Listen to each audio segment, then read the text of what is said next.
Welcome to success point by Rohit sir. जैसे कि बच्चों आप लोग जान रहे हैं और मेरे जितने साथीगण हैं, जेटेट पर भी एक नया अपडेट आया है, नया नियमावली। यानी कि इतना दिन से तो हम लोग जान ही रहे, नया अपडेट बार बार हो रहा है, लेकिन पता ही नहीं चल रहा ये फॉर्म कब भरेगा।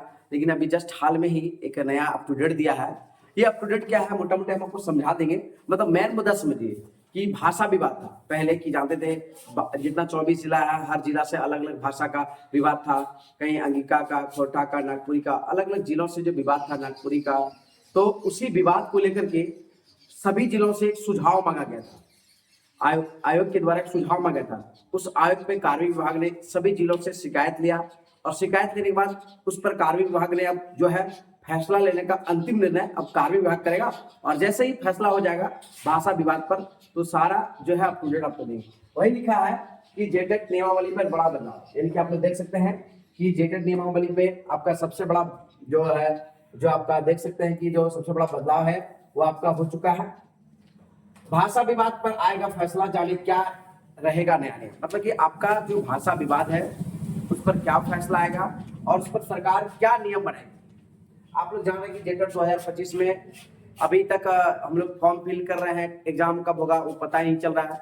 3.5 लाख आवेदक जो है भर लिए हैं और इंतजार में अभी तक बैठे हैं कि कब फॉर्म एग्जाम होगा, कब एग्जाम होगा। लेकिन ये सरकार की मंशा और विद्यार्थियों का दर्द तो कभी समझ में नहीं आ रहा, क्योंकि विद्यार्थी पर क्या बीत रहा है तो वो एग्जाम नहीं वही जान रहा है, वो कैसे दिन घुट घुट के अपना बिता रहे हैं, लेकिन पता ही नहीं चल रहा। हम लोग बहुत तैयारी में लगे हुए हैं, जोर शोर से लगे हुए हैं, लेकिन कब एग्जाम होगा अभी तक सरकार मानसा क्लियर ही नहीं हुआ कि रिजल्ट कैसा आएगा, उसका क्या सिलेबस रहेगा, इस पर ही क्लियर नहीं हुआ। आगे हम आपको चर्चा करते हैं, दिखाते हैं, इस पर आपको बताने की कोशिश करेंगे कि जेटेट 2025 क्यों है और यह अखबार का क्या महत्वपूर्ण है। आप देख सकते हैं हेडलाइन देखिए क्या लिखा, स्पष्ट स्पष्ट शब्दों लिखा है, शिक्षा विभाग ने आपत्तियों और सुझावों पर तैयार किया प्रस्ताव। यानी कि 24 जिला से जितना आपत्ति गया था उस पर जो सुझाव दिया और किन्होंने सभी जो जितने जिला के लोग हैं सब जो सुझाव दिया उस पर क्या विचार होगा।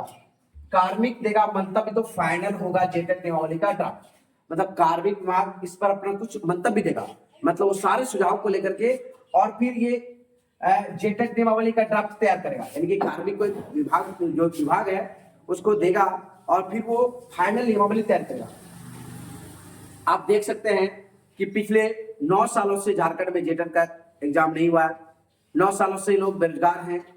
जितना लोग पढ़े लिख करके जो डीएलएड किए हैं, जो बीएड किए हैं, जो अभी तक इंतजार के में है कि हम झारखंड में शिक्षक बनेंगे, वो सब आज बेरोजगारी के दौर में गुजर रहे हैं। स्पष्ट लिखा है 9 सालों से नहीं हो सका है जेटेट का आयोजन। पिछला आयोजन 2016 में हुआ था। आप देख सकते हैं कि 3.5 लाख आवेदक, 3.5 लाख, 3.5 लाख आवेदक जो है जो एग्जाम देने के लिए फॉर्म फिल किए हैं वो अभी तक बैठे हैं। कब होगा उसका अभी तक कोई पता नहीं चला है। सभी खंडों में पास करने को मिलेगी छूट। मतलब आप देखते हैं कि पहले बोला था कि सभी खंड में आपको पास करना, जितना आपका 5 खंड था 5 में आपको पास करने के लिए बोला था। लेकिन अभी जो सरकार जो अभी नया नियमावली निकल रहा है उसमें ये लग रहा है कि अब जो है किसी एक खंड में आप अगर थोड़ा सा कम ही नंबर है, अगर आप एक सब्जेक्ट में क्वालिफाइंग से कम मार्क्स है तो भी आप क्या कर सकते हैं, पास के श्रेणी में आ सकते हैं। तय सिलेबस पर होगा प्रश्न कठिनाई स्तर मैट्रिक +2 का लेवल। मतलब कि आप समझ सकते हैं कि आपका लेवल जो है वो मैट्रिक टू इंटर रहेगा। अगर जो 1 to 5 के शिक्षक बनना चाह रहे हैं उसका स्तर मैट्रिक का लेवल रहेगा। 6 to 8 और जो 8 to 10 तक रहेंगे उसका 12 और ग्रेजुएशन तक का लेवल रहेगा। मतलब आपका लेवल कठिनाई रहेगा, आप आसान नहीं समझिए। जेटेट का सिलेबस इतना बड़ा है, आप देख सकते हैं यूपीएससी से कम बड़ा नहीं है, तो इसका सिलेबस बहुत ही कठिन है। क्या बोलेंगे, अगर कोई यूपीएससी का आप लोग तैयारी करते होंगे तो उसको पता होगा जेटेट और यूपीएससी का सिलेबस लगभग इक्वल है। लेकिन क्या करें, स्टूडेंट का दर्द जो है बंद कर दी क्या, जो स्टूडेंट का दर्द जो है वो कोई नहीं समझ सकता है। एक जो एग्जामिनी है, जो परीक्षार्थी है, वही इसका दर्द को समझ सकता है। जेटेट नियमावली के लिए नए ड्राफ्ट को कार्मिक विभाग भेजा गया। मतलब एक सभी जिलों से जो तैयार हुआ ड्राफ्ट आया उस पर पढ़ा और फिर कार्मिक विभाग को उसका सुझाव भेजा। यह ड्राफ्ट कई महीनों से लंबित था, मतलब पिछले कई महीनों से मांगा जा रहा था। जिला स्तर सुझाव सभी जगहों से मिला, इसका कार्मिक विभाग के पास गया, अब फिर वो भेजा। इससे भाषा और पास मार्क्स से जुड़े बदलाव पर, हाँ कुछ सही बात है, एक ही बात बोल रहे हैं। 2 बात इसमें मैंने कि पहले भाषा भी बात था कि जो गोड्डा जिला के लोग हैं वो अंगिका भाषा नहीं था, तो यहाँ पर शायद अंगिका भाषा को जोड़ा जाएगा। और भी जैसे जिला है जो वहां का क्षेत्रीय भाषा है वहां का हटा करके दूसरा भाषा था, तो अब उस जिले का क्षेत्रीय भाषा को जोड़ा जाएगा। और दूसरा सबसे बड़ा बदलाव, क्या आपको पास मार्क्स में छूट मिलेगा? बिल्कुल हाँ। आप जो सुन रहे हैं कि पहले सब्जेक्ट वाइज आपको पास करना था, अब उस सब्जेक्ट वाइज पे अगर कोई एक सब्जेक्ट है वीक है, इंग्लिश वीक है, मैथ्स वीक है, या साइंस ईवीएस कोई वीक है, तो उसमें अगर आपका पास मार्क्स से कम नंबर है तो भी आप जो है इसमें क्वालिफाई कर सकते हैं। तो और आगे आपको डेट आपको दे रहे हैं कि इसमें क्या क्या है बदलाव होगा। भाषा विवाद पर समाधान देख सकते हैं कि आपको भाषा विवाद में क्या समस्या थी और क्या समाधान होगा। हम देख सकते हैं इस पर क्या समस्या थी और क्या समाधान होगा। समस्या थी कि पुरानी नियमावली में कुछ क्षेत्रीय भाषाओं को लेकर विवाद था।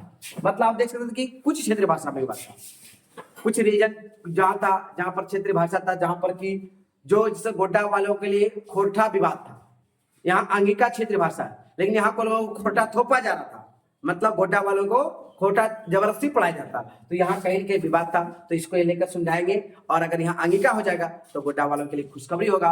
और इस तरह से हम एक जिला का उदाहरण दे सकते हैं, झारखंड का कई 24 जिला में कई ऐसा जिला है जहाँ ये सबसे बड़ी मुद्दा था। समाधान क्या होगा? शिक्षा विभाग ने सभी सुझावों को शामिल कर नया ड्राफ्ट तैयार करेगा। अब शिक्षा विभाग को सब जगहों से, सभी जिलों से जो सुझाव गया, जो ड्राफ्ट गया, अब उस पर ये विचार करेगा, और विचार करने के बाद नए सुझाव जो होगा तो उस पर नया जो आएगा, उस पर आपको नया सिलेबस जो होगा उसमें कहीं न कहीं आपका क्षेत्रीय भाषा को जोड़ा जाएगा, जो लोकल क्षेत्र का होगा। 24 जिला के लिए जो अलग अलग क्षेत्रीय भाषा उसमें आपको वो चीज तैयार किया जाएगा। वर्तमान स्थिति क्या है कि ड्राफ्ट को कार्मिक विभाग के मंतव्य यानी अंतिम राय के लिए भेजा गया, मैंने कार्मिक विभाग ही सब ओवरऑल है, वही इस पर मुहर लगाएगा। वो मुहर लगाएगा, नियमावली पास हो जाएगा। अगर वो मुहर नहीं लगाया तो अभी नियमावली, मतलब समझिए कि अभी कार्मिक विभाग के पास है। पता नहीं झारखंड का सरकार का कार्मिक विभाग कितना दिन से सोया है और इसमें कितना दिन से देख रहा है, भगवान न जाने कितना दिन तक सोते रहेगा। देख सकते हैं कि अब अगर कुछ दूसरा काम होता तो बहुत जल्द रहता, लेकिन हम लोग का शिक्षा को लेकर के इतना दिन से पड़ा हुआ है।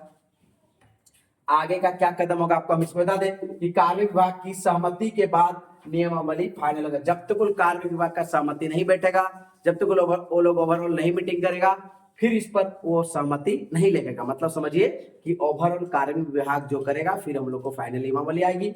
और फिर हम लोग आगे देखेंगे। आपको थोड़ा सा दिखा देते हैं कि इसमें कौन कौन सा क्षेत्रीय भाषा है। आपको दिखा देते हैं कि हमारा डिस्ट्रिक्ट का ये हम फोटो आपको मैप के द्वारा दिखा सकते हैं कि झारखंड का कहाँ कौन कौन सा भाषा जिसे बोला जाता है। आप पूरा झारखंड के मैप को देख सकते हैं कि 24 जिला, अलग अलग जिला में आपको अलग अलग तरह से भाषा बोला जाता था। कहीं क्षेत्रीय भाषा है, कहीं जनजातीय भाषा है। और फिर आपको हम नई अप टू डेट देंगे।